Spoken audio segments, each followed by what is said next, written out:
మంత్రులను అదేవిధంగా కలెక్టర్లను జాయింట్ కలెక్టర్లను మండల స్థాయి గ్రామ స్థాయి వరకు 94,500 ఎన్యూమరేటర్లను లెక్కబెట్టి ప్రతి వాడిని ఇంటింటికి పంపించి ప్రతి వాడు 150 ఇండ్లు ప్రతిరోజు 10 ఇండ్లలోనే లెక్క తేల్చండి, ఎక్కువ రాసుకొస్తే తప్పులు రాసుకొస్తారని చెప్పి ప్రతి ఇంటికి పంచి పక్కడి బందీగా లెక్కలు చేసి ఆ ఇంటి యజమాని సంతకం తీసుకొని ఈరోజు లెక్కలు తీసినాం. పక్కా లెక్క ఎప్పుడైతే తీసినామో ఇది ఇష్టం లేని వాళ్ళు ఈ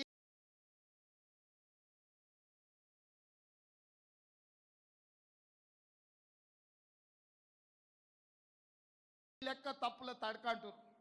నేను ఈ వేదిక మీద నుంచి సూటిగా అడుగుతున్న బీజేపీ బీఆర్ఎస్ వాళ్ళను, లెక్క తప్పన్నుడు కాదు, ఎక్కడ తప్పుందో మీరు చూపించండి అని నేను సవాలు విసిరిన శాసనసభలో.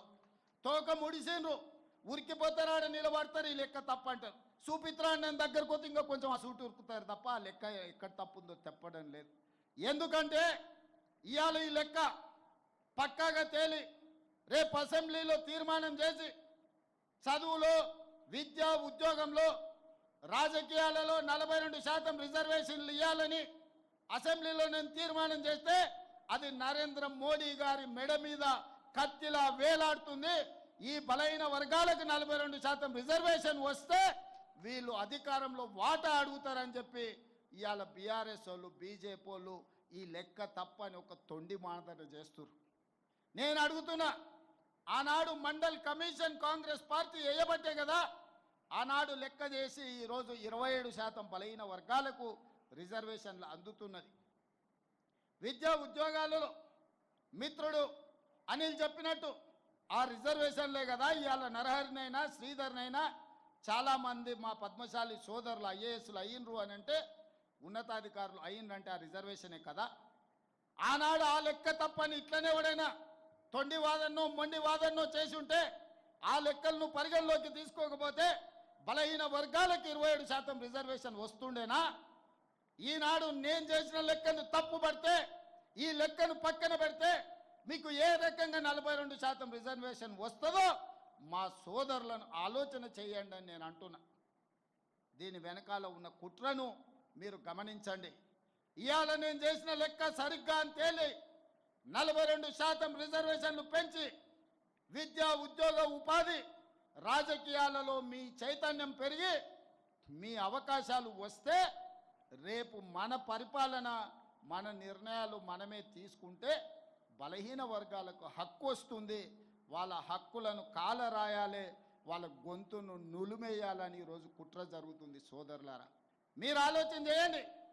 ఈరోజు ఈ లెక్క తప్పు చేస్తే నాకేమైనా లాభం వస్తుందా? చంద్రశేఖరరావు గారు సమగ్ర కుటుంబ సర్వేలో తేల్చిన లెక్క 51%.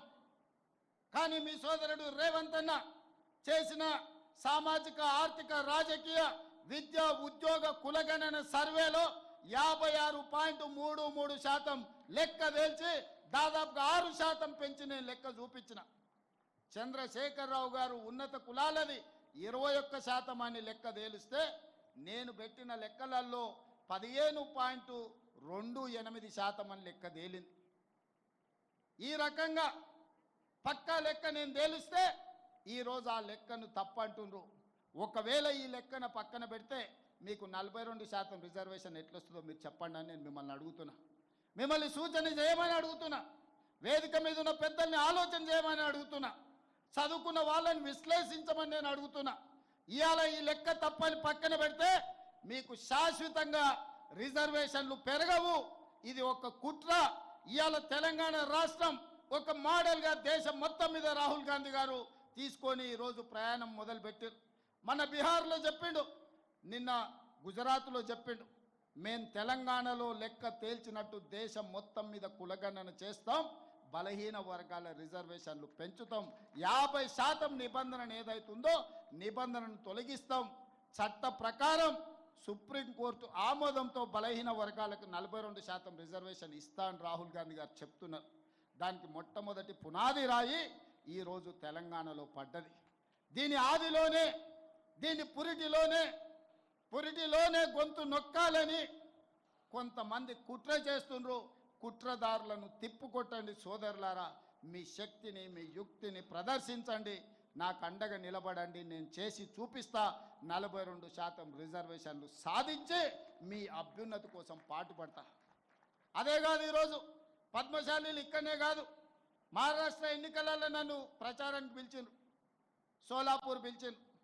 నాకు అర్థం కాలేదు, సోలాపూర్లో నాకేమున్నది, నన్నెందుకు పిలుస్తారని. ఆడికి పోతే మా పద్మశాలి సోదరులు మార్కండే భవన్కు తీసుకెళ్ళిండ్రు. అక్కడ ఎవరు గెలవాలన్నా మా సోదరులే. ఈరోజు సోలాపూర్లో ఎవరు ఎమ్మెల్యే ఎంపీ గెలవాలంటే మా పద్మశాలి సోదరులు ఇక్కడి నుంచి వలసపోయిన వాళ్ళు, మా జగిత్యాల, కరీంనగర్, సిరిసిల్ల ప్రాంతాలకు సంబంధించిన సోదరులు అక్కడ ఉన్నారు.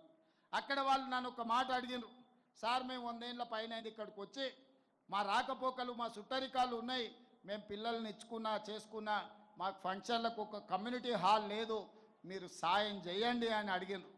కానీ వాళ్ళు మళ్ళీ నా దగ్గరికి రాలే, రమ్మని చెప్పిన. ఈరోజు వేదిక మీద నుంచి ఆ సోలాపూర్లో మార్కండే భవనం నిర్మించుకోవడానికి ₹1 కోటి తెలంగాణ ప్రభుత్వం నిధులను కేటాయిస్తుంది. సోలాపూర్లో కూడా మన ఆత్మగౌరవం నిలబెట్టే మార్కండే భవనాన్ని మనం నిర్మించుకుందామని చెప్పి నేను వేదిక మీద నుంచి ప్రకటన చేస్తున్నా. ఎందుకంటే ప్రణతి షిండే ఒకప్పుడు మన గవర్నర్గా, కేంద్ర హోంశాఖ మంత్రిగా పనిచేసిన సుశీల్ కుమార్ షిండే గారు, వారి కూతురు ఈరోజు ఎంపీ అక్కడి నుంచి, వారు కూడా నన్ను అడిగినరు, తప్పకుండా అక్కడ ₹1 కోటి ఇచ్చి మార్కండే భవనాన్ని నిర్మిద్దామని తెలియజేస్తున్నా. ఇదే కాదు, శివసేన ఉద్ధవ్ ఠాక్రే కొడుకు ఆదిత్య ఠాక్రే ముంబై, వర్లీ నన్ను ప్రచారానికి పిలిచిండు. ముంబైలో మనకేముందయా పోవడానికని నేను అనుకున్నా. అక్కడికి పోగానే మన పద్మశాలి సోదరులు వచ్చిండ్రు. అక్కడ కూడా మార్కండే భవనం ఉంది, మార్కండే మందిరం ఉంది. మా పద్మశాలి సోదరులు నేను అడిగితే, ఇక్కడ నన్ను ఎప్పుడు గెలిపించేది మీ తెలంగాణ పద్మశాలి సోదరులే, అందుకే నిన్ను ఎన్నికల ప్రచారానికి పిలిచినామని చెప్పి ఉద్ధవ్ ఠాక్రే పుత్రుడు ఆదిత్య ఠాక్రే చెప్పడం జరిగింది. ఇవాళ సోలాపూర్ అయినా, భివాండి అయినా, సూరత్ అయినా, వర్లీ అయినా, ఇవాళ సిరిసిల్ల అయినా మా సోదరులు అనుకుంటేనే ప్రజాప్రతినిధులుగా అయ్యే శక్తి మీ దగ్గర ఉన్నది. మీ శక్తి కూడగట్టుకోండి, రాజకీయ అవకాశాలను అందిపుచ్చుకోండి. వాటిని అందించే బాధ్యత కాంగ్రెస్ పార్టీ తీసుకుంటుంది. ఆర్థికంగా, రాజకీయంగా, ఉద్యోగపరంగా, విద్యాపరంగా ఈ ప్రభుత్వం మీకు అండగా నిలబడుతుంది. సోదరులారా, మీరందరూ యునైట్ కాండి, మీరందరూ ఏకమై ఆలోచన చెయ్యండి. మీ మేధావులతో ఒక కమిటీ వేసుకోండి. మీ పిల్లల చదువుల కోసం, వాళ్ళ ఉద్యోగాల కోసం, మన కుల వృత్తి కోసం, మన చేతి వృత్తుల కోసం ఏ రకమైన నైపుణ్యాన్ని పెంపొందించాలి, ఏ రకంగా స్కిల్స్ని మనం నేర్పించాలి, ఏ రకంగా వాళ్లకు ఉజ్వల భవిష్యత్తును అందించాలనో మీరు ప్రణాళికలు సిద్ధం చేసుకోండి. మీ సామాజిక వర్గంలో ఉన్న ఐఏఎస్లను చదువుకున్న వాళ్ళని అడగండి, వాళ్ళ ఆలోచన తీసుకోండి. ఆ ప్రతిపాదనలు రాష్ట్ర ప్రభుత్వానికి తీసుకురండి. ఖచ్చితంగా మీకోసం నిధులు కేటాయించి మీకోసం విధానపరమైన నిర్ణయాలు తీసుకోవడానికి రాష్ట్ర ప్రభుత్వం సిద్ధంగా ఉన్నది. నేనున్నప్పుడు మీరు ఈ పనులు చేయించుకోకపోతే మీకు జీవితంలో మళ్ళీ ఎవ్వరు కూడా మిమ్మల్ని ఆదరించరు. మీరు సమయాన్ని వృధా చేసుకోకుండా మీరు ఖచ్చితంగా పట్టుదలతోనే ముందుకు నడవండి.